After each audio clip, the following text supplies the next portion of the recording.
let's go on to somebody who we killed on this show a couple weeks ago, and I stand by it. The worst quarterback in football, Anthony Richardson. Anthony Richardson makes Will Levis look like Joe Montana. And that's how bad that this nigga has been. Like some of the stats that came out last week while the game was going on, like how does he have 18 yards at halftime or something like that? And it was just terrible. And you got a team in the Colts who I thought would be way more competitive than they were right now.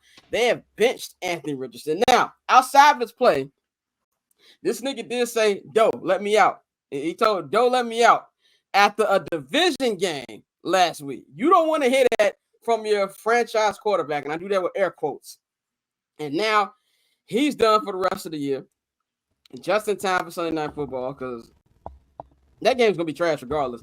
But I'd much rather see Joe Flacco play than I would Anthony Richardson right now. I still think he's still going to get killed against that Brian Flores defense, but whatever. He's benched for the year. This is the second time we've seen a top 3 pick or a top 3 drafted quarterback be benched. We saw Bryce Young earlier. And, we could talk about development, and I will agree with that majority of the time when it comes to this. But it just sounds like me, Dante, everybody on this show said, outside of Courtney, the nigga just bad. He just bad. It's not a development issue. He shouldn't be playing. He should still be in Florida. Now, I understand the situation. People got families to feed. And if you have an opportunity to be the 3rd quarterback drafted, you're going to take it. But if there's anybody who should be getting killed for this is once again Chris Ballard. I had a comment about Chris Ballard. This isn't. I'll put that in the chat. I can't say that out there, but this is a nasty nigga. But anyway, Chris Ballard needs, and I mean that literally. But Chris Ballard and all these quarterbacks he keep getting ever since Andrew Luck hit him with the deuces. Why aren't we talking more about his job?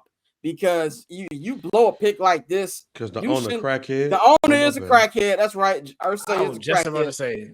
So that's a big thing here. But Dante, I know you on the same wavelength as me with him just being trash. What do you think about him being benched for the rest of the year? Yeah, and it's my thing. Like, I know we keep saying he trash. The thing is, you knew this when you drafted him. Like, the thing about Anthony Richardson is, like, they were like, yeah, if you take him high, he's still a project. And so this goes back to what we've been talking about for the past couple of weeks is the coaching. It's like, yeah, you took him at what? He was the 4th pick, right?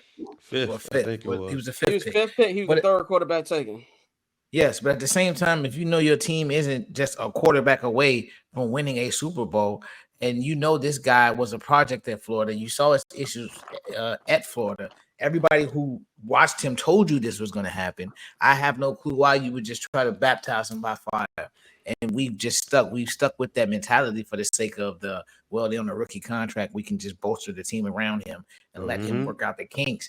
And it's like, no, like with everybody, it don't work like that. And that's why, as the season goes on, the Falcons look better for drafting Michael Penix Jr. because whenever Kurt is done, he's going to be able to step right in. I know people are going to talk about his age, but I don't give a damn about that because at the end of the day, if he gives you 7-8 good years, do you care? You could just repeat the process. You draft somebody else and, develop him. So I think with Anthony, it was actually unfortunate. I know I fried him, but you knew he was a project and you still didn't do the necessary things to coach him up.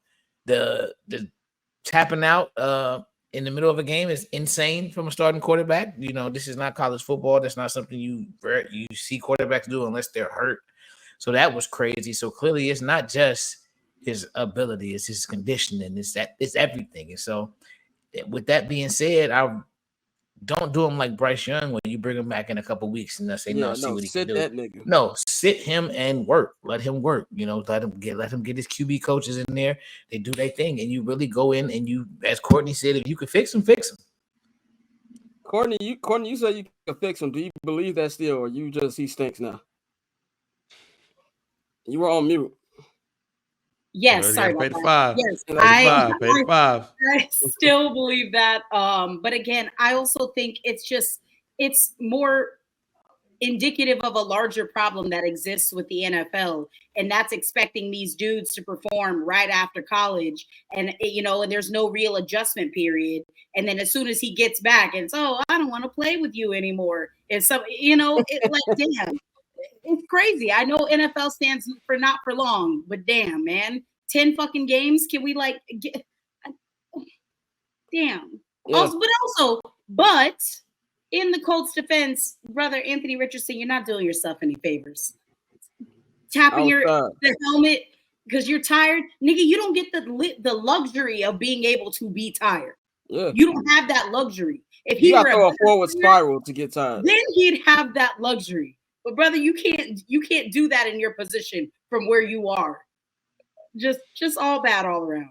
He pulled the NFL version of no mas, and you just can't do that. And like, he's young, but you got grown ass men on that roster. That shit does not fly. And you know they're 4-4, right on the bubble of getting a wild card berth. They might actually be in their division. You know, one thing that people aren't talking about though. He did drop a dime to Goodson in the end zone, and he dropped it. They should have beat the Texans, and nobody's really talking about that. But he's not good. He was always going to be a project, and when you have somebody like Shane Steichen now, who's kind of coaching for his job, when you know you have that type of owner up there, Jim Irsay, who can just make some of the most rash decisions at the drop of a dime, you gotta show that your offense, your program, everything could work. And you know what better of a quarterback to be able to throw in there than Joe Flacco, who's obviously been hooping over the last 2 years. So Anthony Richardson, I don't think this is going to be the Bryce Young thing. I think he's going to sit for the rest of the year as long as Joe Flacco can remain healthy and stay on the field. And they're just going to have to work with him. And you know this is going to be a teaching lesson. You know what he pulled last week is similar to what Tyreek Stevenson did, against the Commanders. It was just something that you do not do, and those guys in the locker room, you got to answer for that. So this definitely was probably player led, and you probably had some vocal guys that said, "Yo, something needs to change here," and you got to save him. With Anthony Richardson, it's like that flex. When does crack come into the picture? When it comes to Jim Irsay. Ben, you got anything on Amp before we move on to picks? Yeah, man. One, the reason why he gets drafted is who's the head coach, and who was the head coach? Where was he at before he became the head coach? He was Jalen Hurts' offensive coordinator. So when you think about it like that, it's like, all right, man, that person right there won. With that person right there, we can mimic that. And that's what a lot of people do in the NFL. They see success and they try to mimic that success in other ways. So I saw what the play was. But then I think the messed up thing was that you put a backup quarterback who you knew wasn't going to be there the whole season in the first place because you wanted, again, to try to speed up the development. That is just the problem of the NFL. And before somebody had put up something on Twitter that had all of the quarterbacks in the last couple of years that's been benched, before that, I was saying that shit for a while. Reason why is because ever since they ended that whole thing with the salaries and stuff, everybody was trying to get a quarterback to win on that rookie contract. So then when you get to it, you can just try to float and go from there. The Seattle Seahawks fucked up the NFL by winning the Super Bowl with Russell Wilson. Yep, simple as that. Because of that contract. So I don't feel sorry for the Colts. I do feel sorry for Anthony Richardson because it shouldn't have been no way that he got drafted that high. There was a lot of people who thought that Anthony Richardson was a second-round quarterback, and we're seeing that right now. So cool. Triple double hat trick, I know the code too. Ice trade, go for trade, yeah we cold too. Getting paper on these player haters, old news, money on the other line, so I'm not gonna hold you. Money on the other line, so I'm not gonna hold you. Money on the other line, so I'm not gonna hold you. Money on the other line.